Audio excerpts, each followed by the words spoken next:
Alright, so here we are at 10 o'clock in the morning. As you can see, the eye of the thing is getting closer to us, but the rain bands and stuff are moving north of us.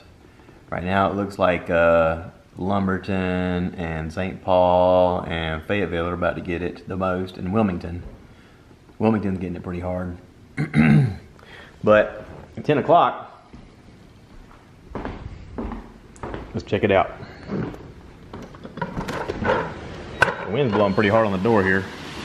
We'll just peek out the window here, out the door. It still sounds just as strong as it was earlier.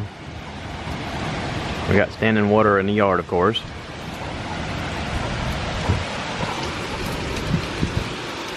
My mom has sent me pictures of her front yard flooded, and my stepdad out there in the yard trying to dig a ditch so that the water diverts away from their house.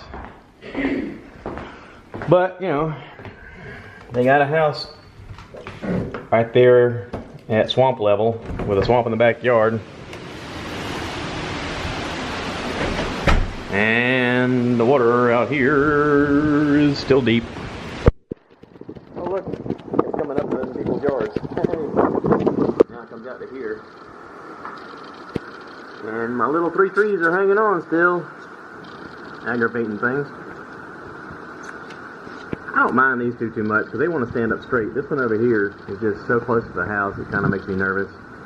Even when it's not windy and blowy, it's still leaning on us. Amazingly, that tree there has stood up the whole time. I really expected it to fall as far as it was leaning to begin with. As wet as that ground is. Gotta step back, the wind's blowing the rain in here. We do have some standing water.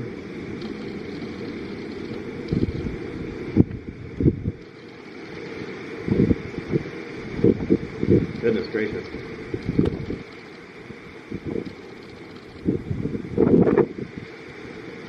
I think it's supposed to do this most of the day. Sure makes for an interesting Saturday.